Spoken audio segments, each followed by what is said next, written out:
Well, she's been delayed because she's supposed to do qualitative portion of the study, which are supposed to occur 1 year after people receive their genetic testing results. So, she wasn't able to do anything. Yeah. Yes. Oh, she is? Yeah. Oh, I didn't know that. Yeah. Okay. Radio stations. Is she in Boston? Yeah. Okay.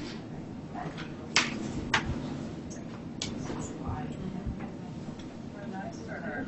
Yeah. Yeah, because she does a lot of things.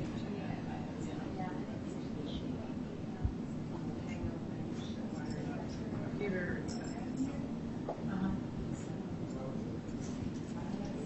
Study years last week.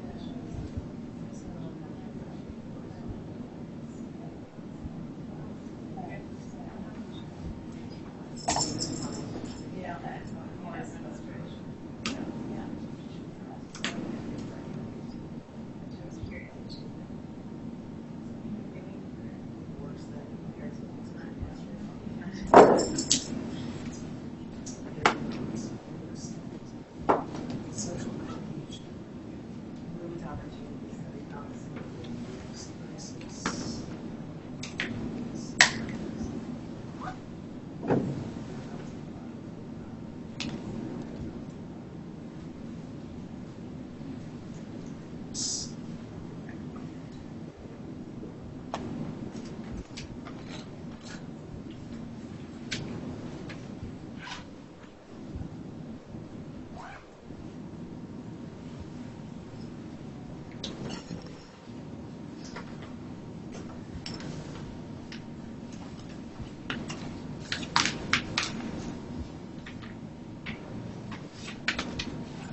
Yes.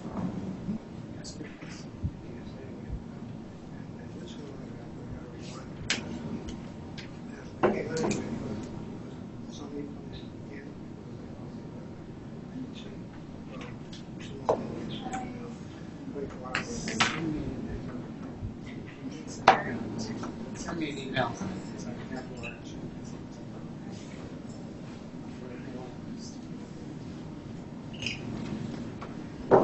Okay, we're going to get started. We know that there will be additional folks coming, but we're going to get started anyway. So welcome to our monthly seminar on ethical, legal, and social implications of genetics.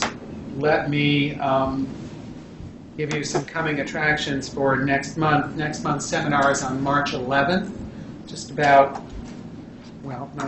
exactly 4 weeks from today. Michio Harano from the Department of Neurology, who is a leading researcher on mitochondrial disorders, is going to be here talking about interventions to treat or prevent mitochondrial disorders. And he will be covering some of both the science involved and some of the ethical issues that have been raised about it. Many of you have seen the news coverage of so-called three-parent children in the UK, namely the use of donors who have normal mitochondrial DNA to try to overcome mitochondrial DNA disorders in the mother who provides the egg and the nucleus. So we'll be hearing about all that from him next month. Today, however, it's my pleasure to introduce to you Candice Odgers. Candice is an associate professor of public policy, psychology, and neuroscience, and associate director of the Center of Child and Family Policy at Duke. If it seems to you as though We've had a lot of speakers from Duke. There are a lot of good people at Duke, and many of them are interested in genetics and their broader implications. So Candice is just the latest, but I'm sure won't be the last that we have up here from Duke. Candice got her PhD in psychology from the University of Virginia, did her postdoctoral training at the Social Genetic and Developmental Psychiatry Center in London, where she worked with two people who are now our colleagues at Duke, Avshalom Caspi and Terry Moffat. Candice's research focuses on how social inequalities and early adversity influence children's future health, well-being, and behavior, including antisocial behavior. And she has emphasized how new technologies, including some of the things we're going to hear about today, can be used to understand and improve the lives of young people.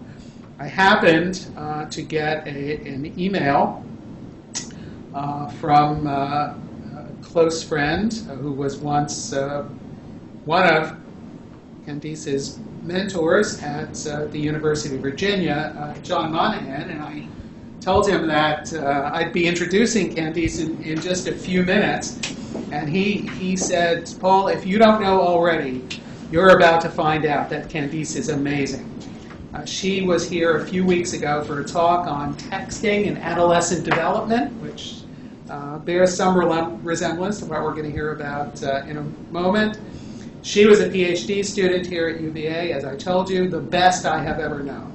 So, with that introduction, Candice out.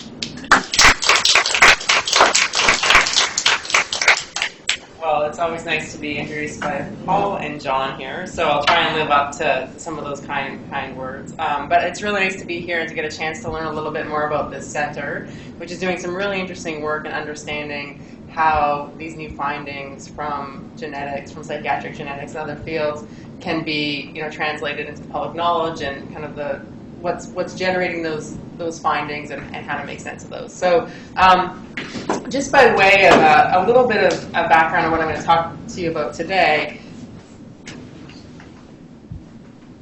See if I can operate this. There we go. Technology is not my friend, apparently. So most of what my research has been based on are kind of large-scale epidemiological cohorts that have followed children from birth through to adulthood. And I've, in the past, been focused on kind of the role of early childhood problems, namely childhood conduct problems, early substance abuse problems, and early predictors of that, individual level factors, family, and down here with the Google Street View, car, neighborhood, and social context. And that's kind of the background that I came into this world with. And through the course of my training, I've spent some time alongside people who've been very interested in genetics and who've done some great work in that area. And today is going to be a mixture of telling you a little bit about the new work that we're doing here and how I've been thinking about ways that we could refine measures of the social environment. And there's a lot of data that's emerging there into genetically informative studies and some of the things that we're learning from that work. So this is going to be the new work. The older work was really these longitudinal cohorts, and the newer work I'm going to talk about today are these smaller studies of kids that have been followed really intensively over time using new technologies and different ways that we've been developing to kind of track that and how we're bringing together kind of individual factors of the child, including their genetics, with factors in the social environment and real-time exposure. So talk a little bit about trying to capture E in real time. So the big data world is exploding with genomics and GWAS studies, but I think the big data world is also exploding in the world of the environment in terms of what we can capture, how we can synthesize that and make use of it. I'm going to talk a little bit about the My Life study, which was a study that we conducted in California with some kids who are at high risk for externalizing problems and high risk for exposure to violence, and what happened when we tried to capture that interplay between violence exposure and their behaviors and affect in real time, and what happened when we tried to capture what I'm calling gene by environment in daily life. and what some models going forward might look like for that. So this is a slide that I like to use, a term called digital natives. And was anyone here born after 1980? Okay, you are digital natives. You do not remember a time without the internet, right, before you were connected online. And children today, we've heard kind of a lot of water cooler talk about how connected they are, and it's true. Children are incredibly connected. They're spending, on average, 7.5 to 8 hours consuming media a day. About an hour of that, or an hour and a half of that, is spent on their phones, texting and those types of things. In fact, the average adolescent sends 60 text messages per day now. And the reason that I'm raising those facts is we were very interested in studying adolescents. In the past, we've done these in those large cohort studies where we go into their homes, we collect information on the kid, on the parents, on their environment. Often in those cohort studies, they're very expensive to field, and there are years between assessment periods. And we wanted to think of ways, because we believe that the daily experiences of kids are really important to capture those, ways that we can capture these more daily and immediate effects on kids.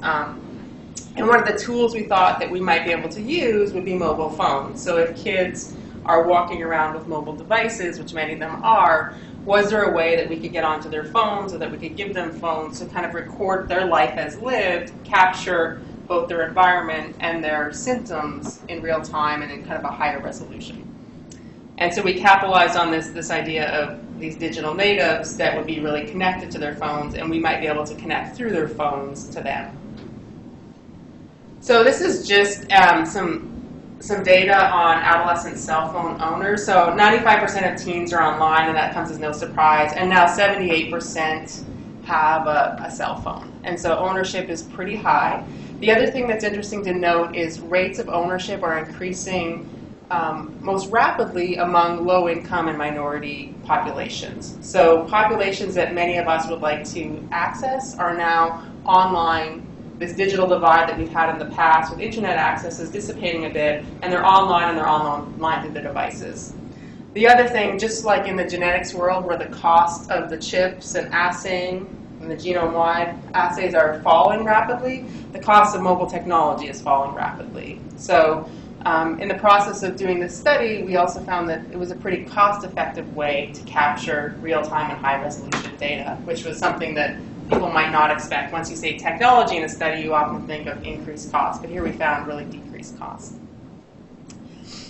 So the method that we were using, and this is not a new method by any stretch of the imagination, so people have been doing diary studies for a very long time, especially in psychology and in psychiatry. First in paper and pencil, next with calls on a phone or Palm Pilots, but now we have iPhones, which are pictured there, which really calling these things a phone is a bit of a stretch now. So it's really the last thing that many of us do on our phones is talk on them. And I can tell you that it's certainly the last thing that kids do on their phones. Right? So in the course of our study, which I'll talk about in a bit, the reason that it was so inexpensive to do this was that the kids actually asked us not to call them. That if we needed to get a hold of them to text, it was actually rude to call, and they would prefer to text versus call. And so that really reduced kind of costs of paying their bills in a good way. And you can have all kinds of conversation about what that means for adolescent communication on the side, right? But doing this, capturing this kind of real-time data allows us to capture the film versus a snapshot of life. And this construct that I think is important in the work that some of you are interested in here of intra-individual variability, so changes that are happening within the individual. So many of our theories about how genes might affect an individual and individual behavior are really theories about how an individual might interact with an environment or a set of environments over time, right? How they might differentially react or be differentially sensitive to different types of environments. So this allows us a set of tools to capture some of that. We wanted to move from the lab and capture life in context. So some of the work that we had been doing was bringing kids into the lab, putting them under a stressor, measuring reactivity. We wanted to see if we could measure reactivity and its correlates, individual correlates, out in the lab. and allow us to reduce recall bias, capture this variability. So it's certainly not a new method. So EMA, ecological momentary assessment, is not a new method. I'm not saying that, but I think that the phones and the interaction between the adolescents' constant connectivity on the phone, the high rates of ownership, and their willingness to communicate with us as researchers was new and was offering some new possibilities potentially for discovery. And then there's been this whole explosion in terms of wireless and wearable sensors, right? So in terms of the quantified self, so I'm wearing one right now that's capturing during the stressful event my heart rate, my perspiration, right, my location, my movement, and I can capture that data and link it with kind of reports of how I'm feeling or other environmental factors. So what mobile EMA studies may offer for genetically informative studies, and I'm an example of a few of these, and I should also just say that this study wasn't necessarily designed to get at genetic determinants of risk. So genes were one of many factors that we looked at here, but I think that there are some lessons learned from this work that can be spelled out. So there's a lot of work right now in the field of genetics about a bigger N, right? So that we're horribly underpowered, that if we work and move towards these GWAS, genome-wide association studies, we're going to need, the power analyses are indicating, tens of thousands of people to identify or to estimate these very small effects, so many genes of small effects. So that's one alternative, is to capture large numbers of people, right? Another alternative is to capture a smaller number of people on a higher number of occasions and gain some precision there in either refining the phenotype, perhaps, increasing the power, or maybe mapping more closely to how we might think of some of these theories of gene-environment interaction. Funding lines are getting tighter and tighter, right? And people want to, in these G by E studies, capture genetic information at this high resolution and at a high cost. And we also want really good measures of the environment, right? So what are some of the ways that mobile technologies can be used to capture some of that data and for low cost? There's also been an increasing discussion around G by E by D. And so this is something that Steve Sumi talks about a lot. So gene by environment by development, right? And this idea that these genetic effects or these interactions are going to look very differently across developmental stages, and having the ability to go in with a toolkit, perhaps in these larger cohort studies, that allows you to target a specific period, early adolescence, transition to adulthood, the early childhood years, and gain some very good measures of the environment during those windows and exposures during those windows. And then the final thing, within individual focus, and when we're following these individuals intensively over time, we're just able to capture different types of measures and characterize different types of phenotypes or variability in symptoms and behaviors over time that might, and reactions to environment, that might better map onto some of the theories of gene-environment interplay. And I'll talk about that as well. So a lot of this work stems from this idea of the importance of capturing both routine versus catastrophic influences on the developing child. So in the field of child development, there's been a lot of work on extreme forms of child abuse, neglect, adverse child experiences. And I am in no way saying that that isn't important or doesn't contribute to adult health. We've seen time and time again that it does. There's been less attention on the kind of routine, the repeated, or the more cumulative stressors and exposures that children experience in their daily lives, right? And so one position is that there's this need to consider both of these things, right? So to consider both the effects of extreme, perhaps one-time or more severe events, but also to capture what a dear mentor of mine, Clive Kurtzman, used to refer to as the drip, drip, drip of daily life, where that's the point at which he felt social causation and biological embedding of risk occurred, right? And to bring these together. And it might be the case, in fact, that children that are exposed to high levels of maltreatment early on are then more sensitive to these minor exposures and insults later on. But we simply don't know this from a lot of the data that's been collected to date. And we know from research on adults that daily stressors can have as large, if not as larger effects on adult health as considering very kind of catastrophic or severe exposures. But to do this, we need these high quality and high resolution data to capture these daily stressors, and there's also some benefits, I think, with the mobile devices to unobtrusive measurement. So measurement that doesn't rely solely on self-report, that can capture some features of the environment, whether that's sound sampling, for example. So this is a quote from Clyde Hertzman and Tom Boyce in one of their annual review papers making this exact point, talking about social causation, the biological embedding of social experience. And their position was it involves these really rather mundane, rather than exceptional exposures to the repeated and cumulative effects of wearing of otherwise unremarkable events. And a classic example of this is given in this 30 million word gap, right? Where the words that a child has heard before, the number of words a child has heard before the age of 4 across kids who are growing up in low-income versus higher-income homes, right? When you go in and you intensively sample that. And that difference is huge, and that difference is also predictive of how well those kids do in terms of vocabulary and educational attainment later on, right?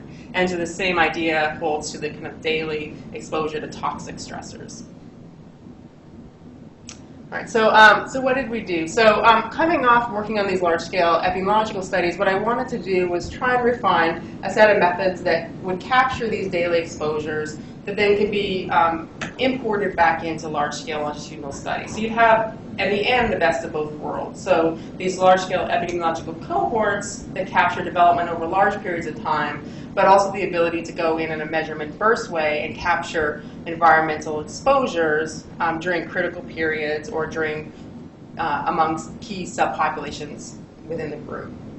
So what we did, this was a study in California. We had 150 adolescents and their parents. We recruited them from high-risk neighborhoods, so neighborhoods where they were likely to see a lot of violence, a lot of drug dealing.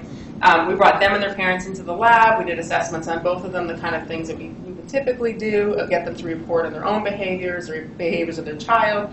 We talked to the parents about a lot of things, including how they're using technology to monitor their children's behaviors. And then we sent the kids out into the world with their study phones for 30 days, and we surveyed them 3 times a day. And so you're immediately thinking that's a high burden, right, on kids to have them respond to 3 surveys 3 times a day. And that's initially what we thought.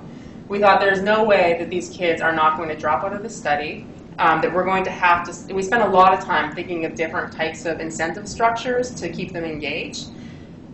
And it turns out that when a kid's phone beeps, they respond. It's Pavlovian in a way, right? And this was a little bit alarming at first, but we actually had 90% completion of the surveys with very little added extra incentives. And then, you couple this with the fact that I was actually paying their phone bills, and so for those of you who are parents of adolescents, I have a lot of empathy. Paying the phone bills of 150 adolescents was interesting. Were really interesting. But I could see how many text messages they were sending, right? And so nationally representative studies of kids in the U.S., again, 60 text messages on average per day. Girls are sending on average 100 text messages a day. So when you look at it within that context, the fact that they're on their phone texting, our little survey comes up 2 minutes in the morning, 3 or 4 minutes after school to tell us about their day, and in the evening, another 5 minutes, it doesn't seem, I guess, as shocking that they were responding to us as well. And then after the 30-day assessment, we followed them up at 18 months. We wanted to know whether or not their reactivity to stressors in their daily life was also predicting risk for psychopathology later on. So here's just an outline of what happens. The kids come into the lab. They go into the world for these 30 days. 18-month interview, and it turns out, from these 150 kids, surveyed 3 times a day, you end up with about 14,000 surveys. So this is, again, in this way that little ends of people can generate a lot of big data. And then we had 3 major research questions. We wanted to know first whether or not exposure to violence has immediate effects on adolescents. So we have a lot of knowledge about what exposure to violence in childhood, for example, these extreme events, what that means for kids' mental health. We wanted to know in the moment when you're exposed to violence, you see fights in your school, in your neighborhood, in your home, what are the effects on your sleep, on your own behavior, your own antisocial behavior and violence, and what are effects on things like sleep and affect. We were also interested in whether or not adolescents with the highest levels of violence exposure experience blunted reactivity. And so in our prior work, this is actually work with a woman who's now an assistant professor at the University of Montreal, we brought people into the laboratory, and these were monozygotic twins who were discordant for bullying. So one had experienced bullying, the other had not. And if you look, I'll just point up here actually. So this is them getting used to being in our stressful laboratory condition. So this is their cortisol levels sampled. Each one of these is a sampling of cortisol. And this is them coming into the center where we did the assessment. So you can see this motivation to actually get outside into the real world, just coming in and stressing them out a little bit according to their cortisol. This bottom line here, kids with a history of maltreatment and bullying. And you see that once the stressor happens, this is the reactivity phase, they have less of an effect, less of a reaction than these individuals who have no history. This is the typical reaction to the stressor that you would see. So the stressor in this case is a typical TSST task where you bring kids in, you have them do something that raises their stress level, whether it's solve a math problem, count backwards by a certain number, give a speech to a group of people that just give you flat affect. So if you want to stress someone out, everyone has to smile at this point. You're going to cause me to like cortisol to release. And so that's how psychologists traditionally stress people, and this is what we did here. And so the question here was, here we have these. I'm sorry to interrupt, but the taping camera is I gotta be here. over there. I gotta be here. Okay, gotcha.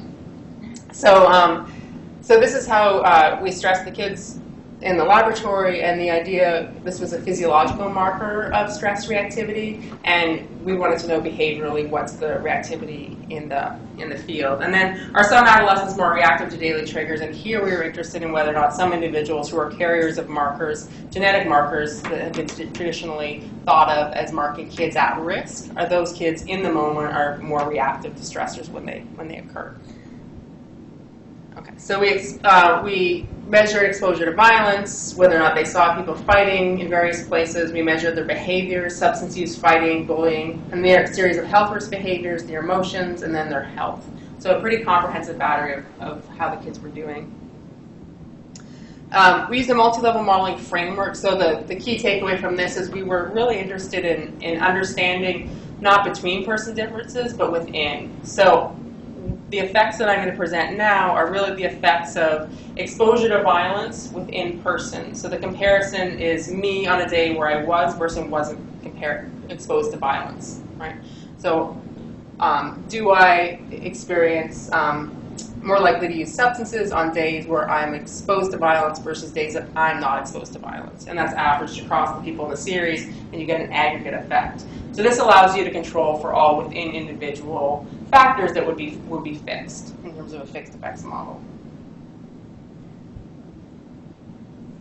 So here's what we found in terms of exposure to violence. We find prediction of same-day emotions and behaviors. So on the y-axis, what you see there is the odds ratio. And again, these are within individual effects. So these are for irritability, for example. This is the increase in odds on days when I'm exposed to violence versus I'm not. And that's the increased likelihood that I'm going to report irritable symptoms that day. We see it on health risk behaviors. And then conduct problems is a consistent finding as well, with an odds ratio at about 2.5. We see it with anger as well in terms of emotionality. We see an effect for depression, but a little bit smaller effect. We also asked whether or not these effects, how long they last. So do they carry over? Do we pick them up the next day?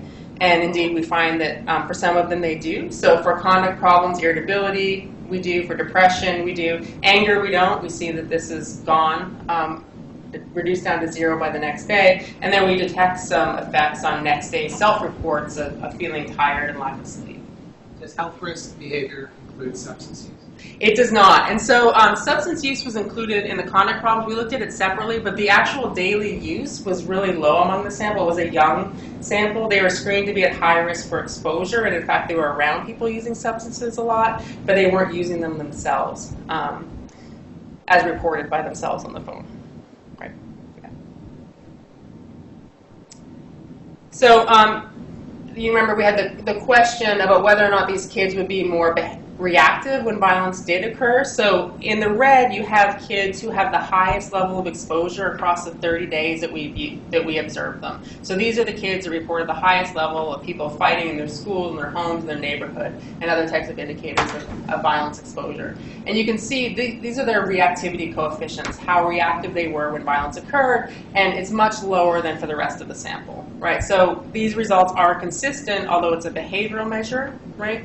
Set of behavioral measures versus our physiological measures of a blunted response to exposure to violence when it's occurring kind of in life. Then we're also interested in genetic risk. So DRD4 has been looked at a lot. It's been looked at a lot in the field of child and adolescent psychopathology. So it's been linked to things like ADHD, to conduct disorder.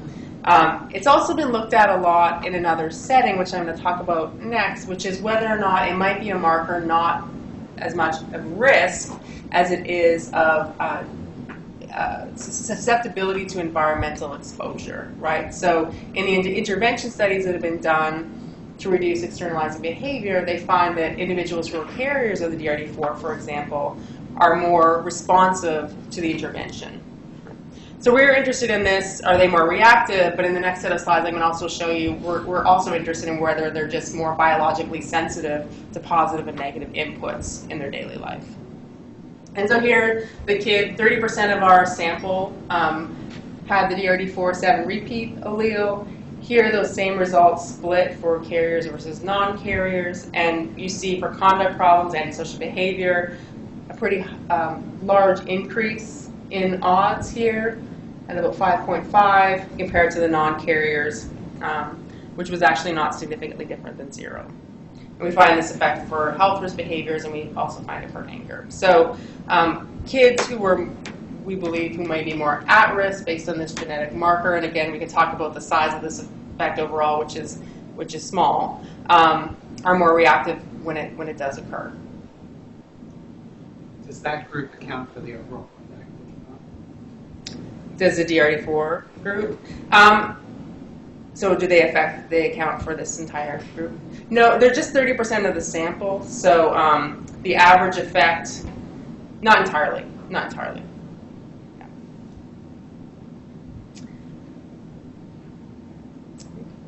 Yeah. So again, we were interested not so much, not only in whether it was a marker of increased risk, but whether it might be considered a marker of increased susceptibility.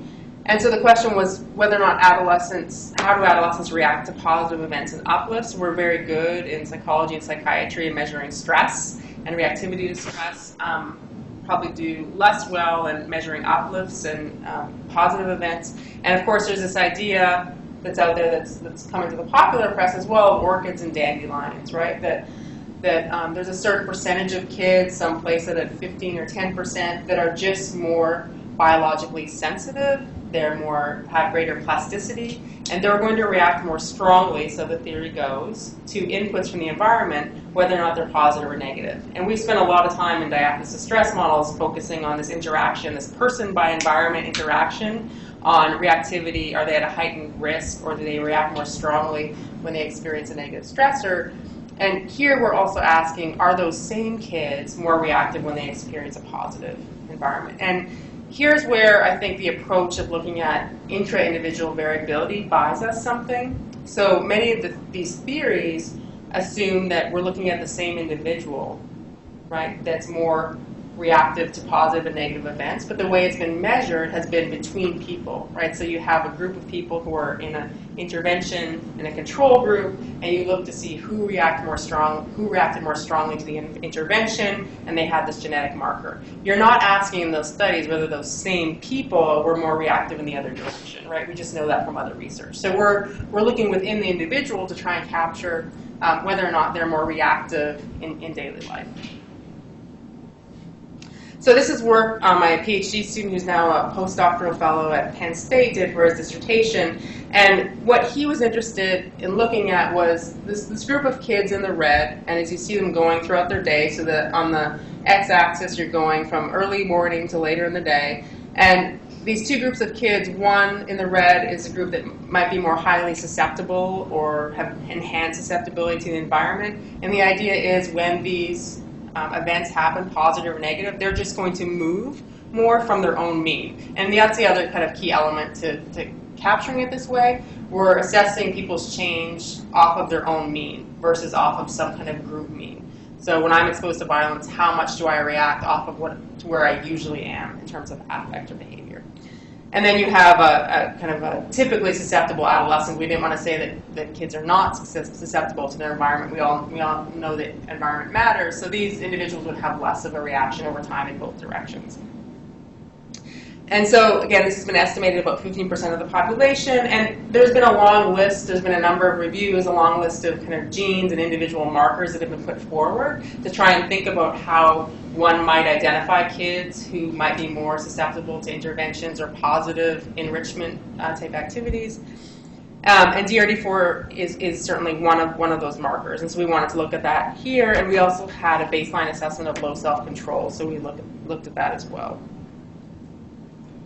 So do adolescents with differential susceptibility show more lability in affect and behavior? So when you have data like this, you're able to, this is one person's observation on negative affect across the series. So you're able to take out their mean across the series, so their kind of average level of negative affect, but you're also able to capture this kind of band of how much they're oscillating around their own mean. Right? And some individuals are just going to have a wider band, and that might be because they vary more, there's something individually driving them, or they might be in more chaotic environments. So we're not making any attributions about that right now. But what we do know from this is that, yes, the individuals who are more differentially susceptible, right, in the way that we define it, they have a greater band, so they have greater variability of affect as you move through the 30 days. So are adolescents with differential susceptibility more reactive to positive and negative triggers? And we think maybe, right? And so we have some evidence here. We think we're trying to replicate it now in an independent sample. We're trying to replicate it in a sample where we do a better job of measuring positive events. But essentially what we find is that those individuals who have, when we put them into quadrants, the highest reactivity to positive events, the highest reactivity to negative events, they're also more likely to be carriers of DRD4 and also more likely to measure as having low self-control on some of our standard measures. Right? So that's some preliminary evidence that matches what they find in the between-person comparisons that these individuals that are reacting most strongly to these events are marked by at least two of these risk factors. What we need to do is and what we've been doing in our next study that's fielded right now with adolescents is do a better job of measuring positive experiences. So our measures of positive experiences were a bit limited in the first study. We did some text-based analysis to get input from the kids of what was positive in terms of their daily life and experiences. With the negative stressors, we had an entire checklist that we could pick from. But with positive uplifts, it was a bit more restricted. And then the other thing that we need to do, and we've been thinking hard about how to do this, is, of course, this is all confounded by the person who's reporting how they perceive the experience of their environment, and they're also reporting on their behavior, right, or their mood or emotion. So we need to introduce some sort of exogenous shock. And I think with the phones, allows us to do some experimentation in the field. And so we were talking about this earlier, and it's interesting because one of the negative exposure is hard to think about, right? So how would you experimentally induce the negative exposure? You could have them play kind of a game and have them induce some loss or some social exclusion. But one way we've actually found that there have been changes in their affect has been to when their phone is cut off, right? And so this could be experimentally manipulated. The positive events, typically it's to get something, it's to receive a compliment, or it's to actually get something tangible, so we could do a reward system where they get money or they get rewards or things that are of value and see if we get effects that way. So that's the kind of next directions to get more at the causal story here. Okay. So just some challenges with the mobile EMA. I think one of the questions, and this is a question that comes up quite a bit, is will kids really tell you stuff on their phone, right? So they're going to carry around this phone, or are they just giving you junk? So we go through the surveys very carefully. We make sure that we don't have this kind of response bias that you'd be worried about, but it still doesn't answer the question of whether or not they're willing to disclose on their device. So we conducted focus groups at the end. Again, this isn't the evidence we need. What we need is a study that collects it, pen and paper or some other source, and collects it from the phone. But they actually report higher comfort disclosing sensitive information online, and this is one of the theories about why in the field of communication, online communication, that frequent online communication can actually strengthen relationships, as people have this comfort with self-disclosure online that they might not have in person. In adolescence, I think this idea that I started with at the beginning about being born digital, they see privacy and privacy expectations in a very different way. And so what they're willing to disclose online might be very different than what you or I are willing to disclose online. Data security has been a constant challenge, so I didn't talk about it here, but I'm very interested in the effects of place and geography. So as soon as you collect location, you now have identifying information. And that's what our phone does. It wants to know where we are all the time. And it can easily give us information on where the kids are in their adult environment. But you need to, of course, strip that information. Because as soon as I follow a kid for half a day, I know where they live, I know where they go to school, and I know who they are. So ethically, this is a whole new ball game of data security and protection, especially as we start to collect more physiological measures on the kids.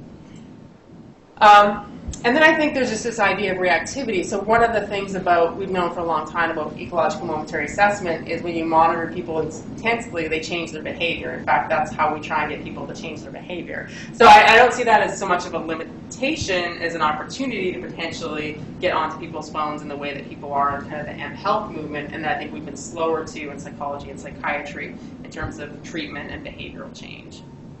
But one, for pure research, of course, is a limitation, so we're trying to find ways to gather measures unobtrusively instead of having kids report on everything. So one of the things we're doing now is we have wireless sensors and these watches that we can give to the kids. And the reason we like this watch is it does a really great job of capturing sleep.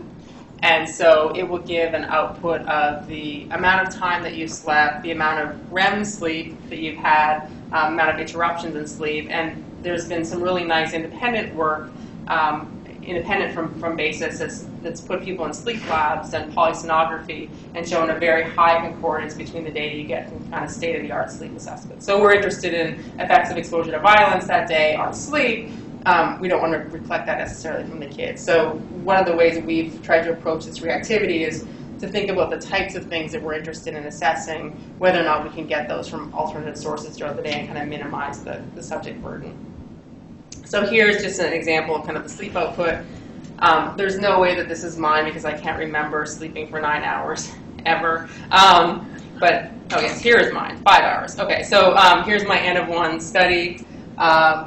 My sleep score is 62%, so this is kind of a weighted average of my REM sleep, number of tosses and turns. This is at home with my children. This is a week later, 96% in a hotel on Laguna Beach. So I think I'm going to move back to Laguna Beach without my children. Is REM being defined by lack of movement? And heart rate. Yeah, and heart rate. And so I was skeptical too. We've been trying a lot of these sleep sensors, but the polysomnography study was pretty compelling in terms of the overlap with the data. So it's kind of a nice, unobtrusive way to capture some information. It also gets continuous heart rate, so minute-by-minute heart rate, respiration, and skin temperature. So just to end up with the future, and I know there'll be some questions. I know this idea of individualized assessment, treatment, and experimentation is really taking off. Individualized medicine, and I think mobile devices. Certainly in medicine, the field is years ahead of kind of where we are in psychiatry and where we are in terms of thinking about it, in terms of integrating these types of assessments in genetically informative studies. But there's some ways that potentially could be helpful. I mentioned before, refined phenotypes, this G by E by D conundrum, capturing environmental exposures kind of at the right moment. Accessing typically hard to reach populations, so this uptake is encouraging, this kind of saturation of the population and this idea that we could reach individuals we may not be able to get into the clinic. And of course the promise of just-in-time intervention and assessment and ability to get kind of higher resolution data on existing cohort studies. But I think the big theme under all of this is there's a lot of big data out there on both the E and the G side, and I think right now we're being really drawn to look at the G side of the tremendous amount of data that we're gathering on methylation or GWAS. But on the E side, there are tremendous opportunities as well in this growth of data, and the challenge is really going to be not in accessing data, but in synthesizing it and having the tools to kind of make sense of it all together. And it will probably get a lot messier before it gets any unfortunately. So with that, I'll thank kind of sponsors and then our research group and open it up for questions.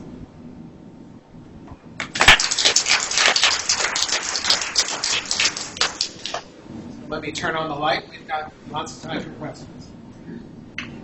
When you do this survey, you contact the adolescent 3 times per day. How would you do that? Would you do that with a text message or verbally? Would there be somebody interviewing? That's one part. And the second is any inquiries regarding sexual behavior. Mm-hmm. Yeah, so the way we do it is through an alarm on the phone. Alarm will go off. We do it through an app. An alarm will go off, and the kid will tap the alarm. The survey will pop up, and they'll have the option of completing it then or within a specified window. You can also do it just through text exchanges, but it gets a little long for the kid to keep doing texting back and forth, and you're a bit restricted in kind of the branching you can do right now with just the text. But it's a very cheap way. Text questions is a very cheap way to collect kind of a short, quick follow-up of information that doesn't require them to download an app onto their phone. And then the sexual behavior. Yeah,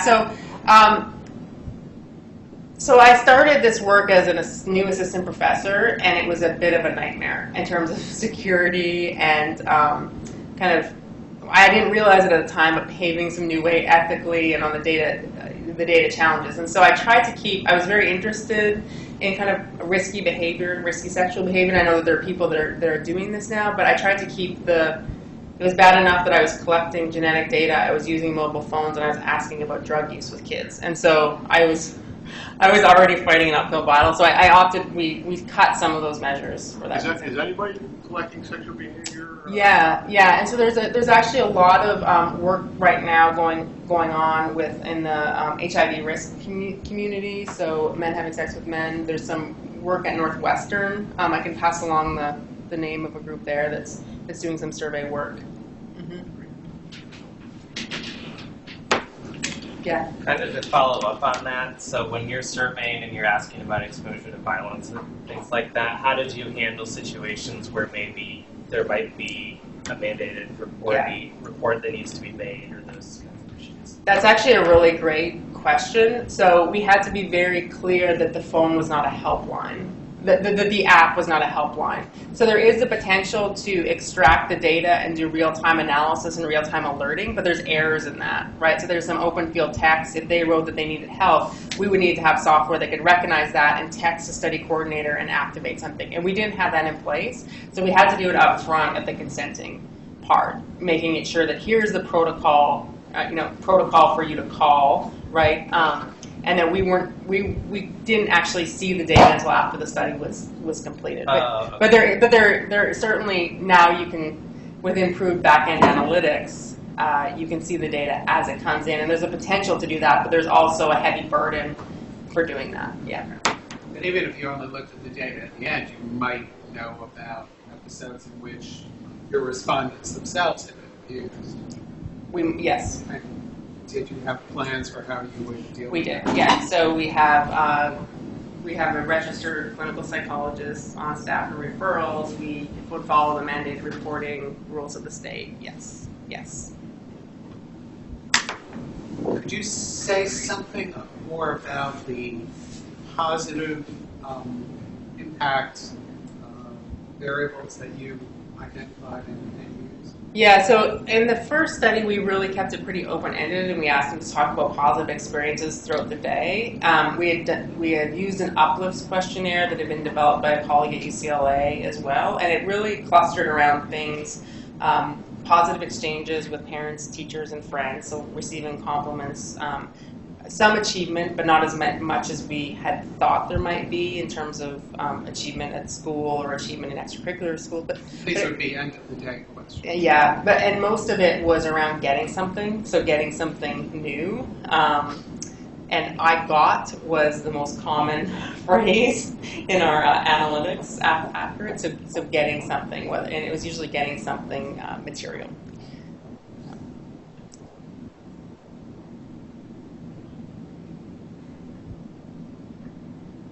Other questions or comments?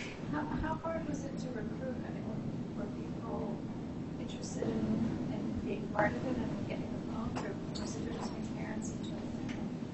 Yeah, so in this study, it was actually fairly easy to recruit and to retain. And I think it was a younger group. It was a younger group of adolescents. We were giving them the phone. We were paying them for every week of the study and for the baseline and for the follow-up. So it ended up being kind of a sizable amount of money for both the kid and the parent.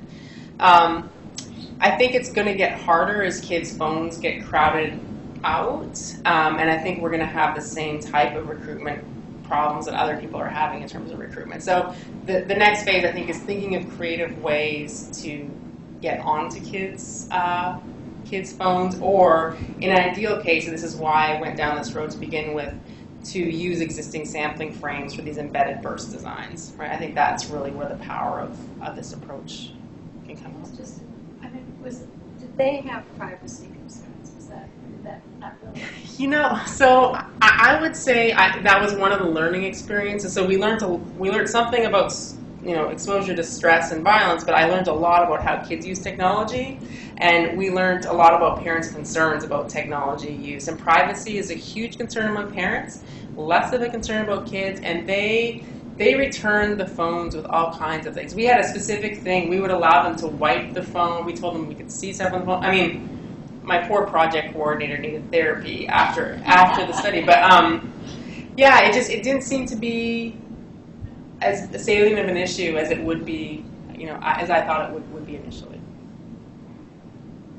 Thank you. Were there any sex differences between girls and boys? That, I don't know, reason or some reactive, we talked about reactivity or what they reacted to, stuff like that? Yeah, so we don't actually find differences among males and females, but again, it's a small study, right? So once you split the sample by sex, it's 50%, so it's a smaller study. We don't find differences. We find differences in technology use, certainly among girls and boys. We didn't find exposure differences, and we didn't find reactivity differences. The girls text more than boys. Oh yeah, yeah. Did your results differ at all by age? Because you had a range of at least a small range for Yeah. those who were participating. Yeah, so we didn't find differential reactivity across age. I mean, it was mostly 14-year-olds, and there was a couple of 13 and 12-year-olds, and we tried to keep it under 15. So it was pretty restricted. Yes. So you must have done some genotyping to determine who the carriers of Yeah. Were the participants informed of their status at any point? They were not informed. This has been an interesting issue as we've tried to get into schools recently. So when you try and get through a school review board, when you're using mobile phones and you're collecting genetic information, it doesn't work for me anyway. So because the pushback has been that kids are not going to want to provide this information, and parents are not going to want to allow their kids to provide this information. So we've had quite a bit of experience collecting genetic data. So in this study, and then in the longitudinal cohort studies on thousands of kids, and that just doesn't seem to be the case, right? So there's very strict protocols in terms of what they're told of how it will be used, and a lot of care taken in how that information is protected and used and kept separately, and we take the time to explain that to the kids. But we didn't have one refusal of the saliva, providing saliva. Maybe Paul can speak more to the ethics of collecting it from kids, but in our experience, it hasn't been a big issue.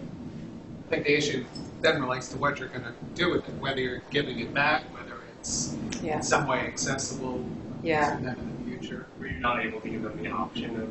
So we talked about giving it back, and in my mind there is not enough information to give back, right? And so it's not, the effects in this study, like other studies for the genetic information, are really small effects. And coming from the perspective of someone who studies the social environment, the environmental factors are so much stronger. So should I give a toxicity of the social climate at school? And so I treated it, in that way. There was much less information in the genes than there were in the social environment measures. And I would say the same thing with all of the big data that's being amassed on children right now in schools.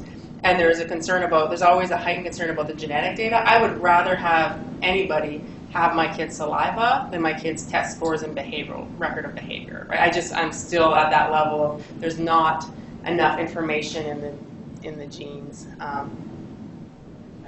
Actually, you probably can say that, or certainly say that there's a lot more they can do with the information about what environmental exposures are risky and harmful that they can do. Right. It would be more valuable information to provide feedback to the participants to tell them about whether they could change it or not. But How many markers did you type? so we looked at serotonin, we looked at DRD4. We have consent to go back to do more markers, and we haven't yet. And in part, we've been watching this all play out. So it's in storage. We have another 3 years to decide what to do with it before we destroy it. You didn't do MAOA. Did you think about it? We thought about it. Yeah. Their costs. Yeah. Did you share the results with the participants or with their parents?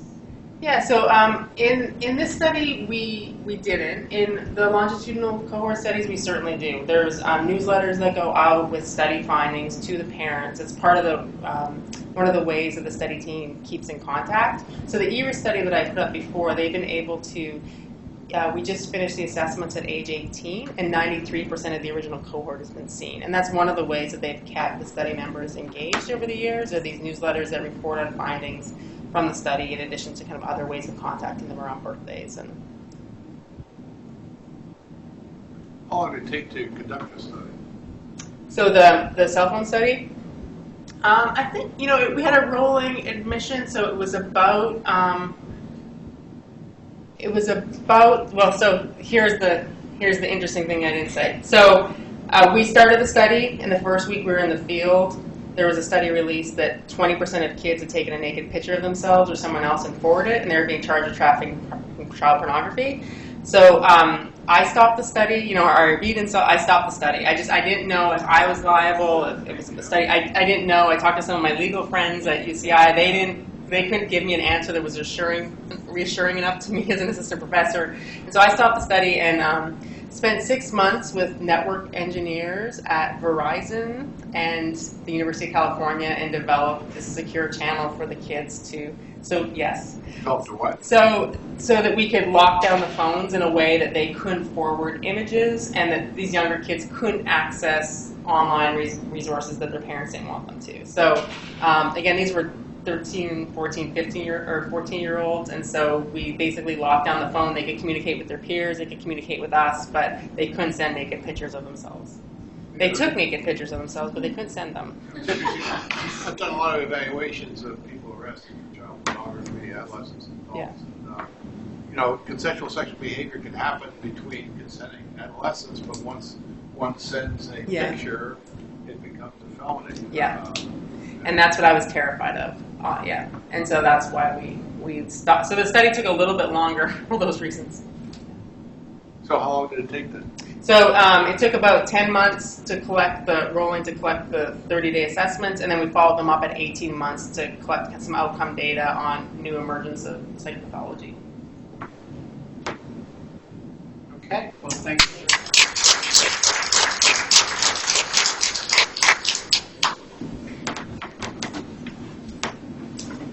Did you work on I need to shut this down.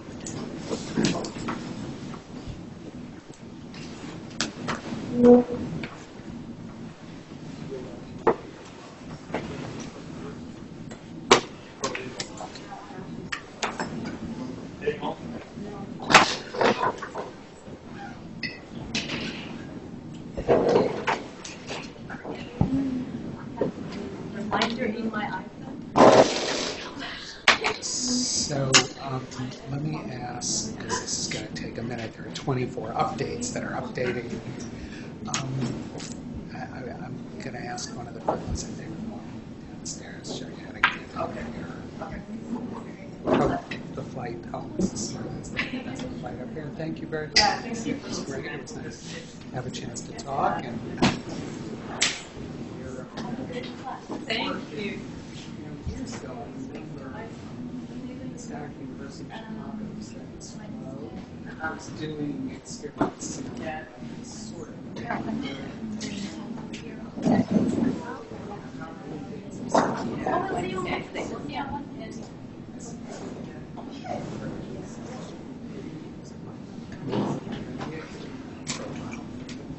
Yeah, no. About stressors.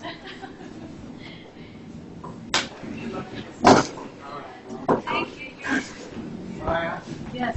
could you walk